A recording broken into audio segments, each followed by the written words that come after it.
ጤና ይስጥልኝ ተመልካቾቻችን፣ በላይ በቀለ ነኝ። ዋና ዋና ነጥቦቹን በማስቀደም እንጀምራለን። የሐማስ ወታደራዊ ክንፍ በእስራኤል የሽብር ጥቃት መፈጸሙ ተነገረ። በሄዝቦላህ የድሮን ጥቃትም የእስራኤል ወታደሮች ላይ ጉዳት ደርሷል። እስራኤል በሊባኖስ ዋና ከተማ ቤይሩት ያልተጠበቀ ድብደባ መፈጸሟ ሲነገር፣ የኢራን መሪዎች ከባድ ያጸፋ ምላሽ ለመስጠት እየዛቱ ናቸው። የኢራን ጦርነት ወደ ሊባኖስ ግንባር ተሸጋግሯል። እስራኤል የአሜሪካ ባለሥልጣናትን እየሰለለች ነው የሚል መረጃ ይፋ መሆኑን ተከትሎ የትራምፕ አስተዳደር አስቸኳይ ስብሰባ ጠርቷል። ከሰሜን ኮሪያ የደረሰንና ሌሎችም መረጃዎች አሉን። አብራችሁን እንድትቆዩ ጋብዛለሁ።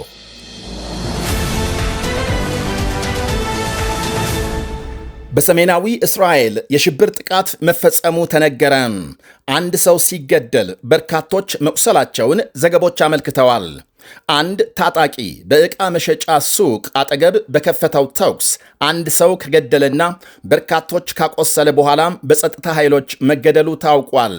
በጋዛ የሚንቀሳቀሰው የሐማስ ሚሊሻ ቡድን ጥቃቱን የፈጸመው አባሉ መሆኑን በመግለጽ ራስን የመከላከል እርምጃ ነው ሲል አድንቋል።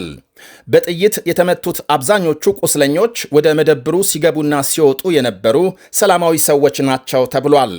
የእስራኤል ጸጥታ ባለሥልጣናት ባወጡት መግለጫም ጥቃቱን የፈጸመው ግለሰብ ኦማር ያሲን የተባለ የእስራኤል ዜጋ መሆኑን ገልጸዋል።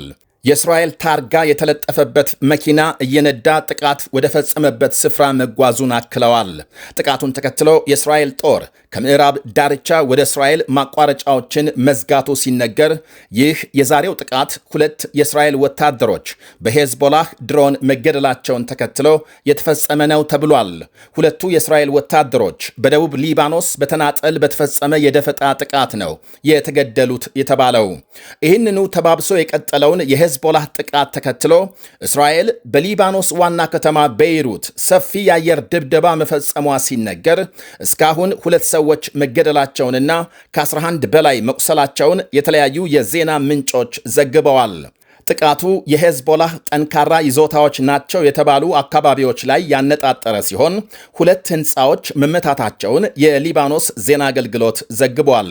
የእስራኤል ጠቅላይ ሚኒስትር ቤንያሚን ኔታንያሁ ሁኔታውን በቅርበት እየተከታተሉ መሆናቸው ሲነገር፣ ድብደባው ከመፈጸሙ ጥቂት ቀናት በፊት እስራኤል በቤይሩት በፈጸመችው ጥቃት ፕሬዝዳንት ትራምፕ በጣም ተናደው ኔታንያሁን በስልክ እንደተቆጡ መዘገባችን ይታወሳል።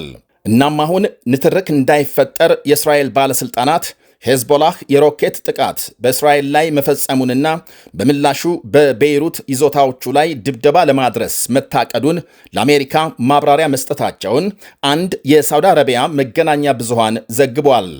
እንዲሁም በሰሜን እስራኤል ለተፈጸመው ጥቃት ሐማስ ኃላፊነት መውሰዱን ተከትሎ እስራኤል በጋዛ ከተማ በፈጸመችው የድሮን ጥቃት 4 ሰዎች መገደላቸውና በርካታ መቁሰላቸውን የአልጀዚራ ዘገባም አመልክቷል። የኢራን መንግሥት በበኩሉ እስራኤል ዛሬ በቤይሩት ለፈጸመችው ጥቃት ወሳኝና ጠንካራ ምላሽ ለመስጠት ዝቷል። የሀገሪቱ ብሔራዊ የጸጥታ ምክር ቤት ባወጣው መግለጫም እነዚህ እብድ ውሾች ተገቢውን ቅጣት ሊቀበሉና ወደ ቦታቸው ሊመለሱ ይገባል ሲል በእስራኤል ላይ እርምጃ ለመውሰድ ዝቷል። በእስራኤል የተያዙ የሊባኖስ መሬቶችን ሰማይ ዛሬ ማታ ተመልከቱ ብሏል የኢራን ምክር ቤት። የአሜሪካ ፕሬዝዳንት ዶናልድ ትራምፕ ከኤንቢሲ ቴሌቪዥን ጋር ባደረጉት ቃለ ምልልስ በሄዝቦላህ ላይ ተጨማሪ ጥቃቶች እንዲፈጸሙ ጠይቀዋል። ዛሬ በተለቀቀው በዚሁ ቃለ ምልልስ ሄዝቦላህን አደብ ለማስያዝ ተጨማሪ ውጤታማ ጥቃቶች ያስፈልጋሉ ብለዋል። የሊባኖስ ሕዝብ የተሻለ ሕይወት ሲመራ ማየት እፈልጋለሁ። ለዚህ ደግሞ የሄዝቦላህ አከርካሪ ሊመታ የግድ ነው በማለት የእስራኤልን ድብደባ ደግፈዋል። በእስራኤልና ሄዝቦላህ መካከል የሚካሄደው ውጊያ ተባብሶ በመቀጠል የባሕረ ሰላጤው የጦር ግንባር ከኢራን ወደ ሊባኖስ የተሻገረ መስሏል። በተለይ ሄዝቦላህ በጣም ቀጭን በሆነ የፋይበር ኦፕቲክ ገመድ ተያይዞ የሚበር ተዋጊ ድሮን ካስተዋወቀ ወዲህ በእስራኤል ላይ የሚፈጽመው ጥቃት እያደገ መሆኑ ይነገራል። ሄዝቦላህ እነዚህን በፋይበር ኦፕቲክ የሚሰሩ ድሮኖችን በማሰማራት ከትላንት እኩለ ሌሊት ወዲህ እንኳን ከ12 ጊዜ በላይ ጥቃት መፈጸሙን ዘገቦች አመልክተዋል። በእስራኤልና ሊባኖስ መካከል ተኩስ አቁም ለማራዘም የተደረሰውን ስምምነት ሄዝቦላህ ውድቅ ማድረጉ ይታወሳል። እስራኤል ከመጋቢት መጀመሪያ አንስቶ በሊባኖስ በፈጸመችው ዘመቻ የሞቱ ሰዎች ቁጥር ከ3600 በላይ ሲደርስ ከ11000 የሚልቁ መቁሰላቸውን የሊባኖስ ጤና ሚኒስቴር ገልጧል። እስራኤል ያለማስጠንቀቂያ ዛሬ በቤይሩት የፈጸመችው ጥቃት ግን ሰፊ ውግዘት ማስከተሉ ሲነገር የመካከለኛው ምስራቅ ጦርነት እንዲቀጥል ሊያደርግ ይችላል የሚል ስጋት አሳድሯል። ይህ በእንዲህ እንዳለ ፕሬዝዳንት ትራምፕ የሰላም ስምምነት ከመደረሱ በፊት የኢራን የታገደ ገንዘብ እንደማይለቀቅ ገልጸዋል። የገንዘብ ሚኒስትራቸው ደግሞ የኢራን እንዳይንቀሳቀስ የታገደ ገንዘብ በጦርነቱ ለተጎዱ የባሕረ ሰላጤው ሀገሮች ሊሰጥ እንደሚችል አመልክተዋል። ሀገሮቹ በኢራን ጥቃት የወደመባቸውን ሀብትና ንብረት ለመተካት የኢራን የታገደ ገንዘብ ድጋፍ አይነት ወይም ደግሞ በድጋፍ አይነት እንዲሰጣቸው እያጤኑ መሆናቸውን ሚኒስትሩ ገልጸዋል። በጉዳዩ ላይ ከኢራን በኩል የተሰጠ ምላሽ የለም። ምሽቱን በወጣ ሌላ ዘገባ የኢራን አብዮታዊ የበላይ ጦር እስራኤል ተኩስ አቁም በመጣስ በቤይሩት ለፈጸመችው ጥቃት ምላሽ እንደሚሰጥ አስጠንቅቋል።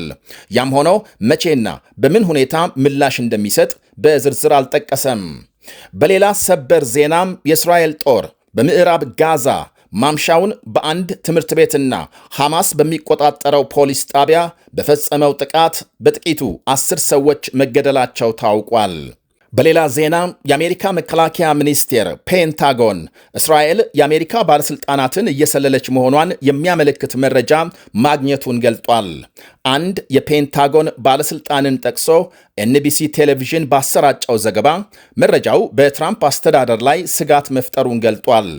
በኢራን ላይ በጋራ ጥቃት የፈጸሙት ሁለቱ ሀገሮች በእስራኤል የሊባኖስ ዘመቻን በተመለከተ ግን ልዩነት መፍጠራቸውን ተከትሎ እስራኤል በአሜሪካ ባለሥልጣናት መካከል የሚደረጉ ክርክሮችን እየሰለለች መሆኗን የተገኘው መረጃ ማሳየቱን ባለሥልጣኑ ገልጸዋል።